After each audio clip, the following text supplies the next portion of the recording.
אני ליאור, זה עומרי. אנחנו בנינו מסלול דומינו. מדויק. מדויק עלק. של שחזור של מסלול דומינו ישן מקורי שבנינו. אז בואו נתחיל להראות לכם. אנחנו, האיש מטפס במדרגות, קרון אמור להפיל את הגולה הזאת, אבל הוא לא הפיל כי הוא אין לו מוח. הגולה תפיל ותפיל את הדומינואים. היא תעבור לפה.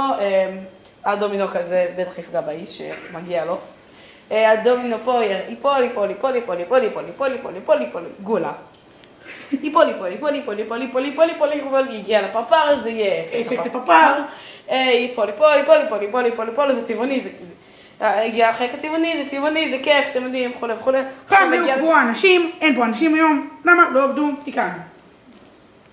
כן, אז מגיעים לפה, ויש פה את הדומינו הלבן שהוא בעצם משקולת, עזבו, לא חשוב, סיפור ארוך, בואו נתחיל כבר.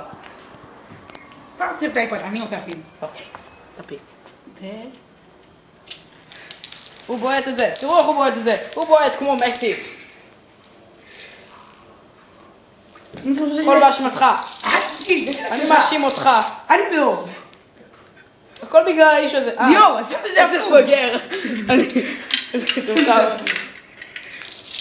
אבל זה אבל יפי. אתה רואה, זה עבד.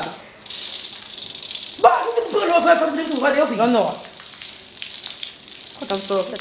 לא, זה לא יפיל את הדבר האחרון. אנחנו גאונים. תילף. התיקון, אני גאון, אומרים לו.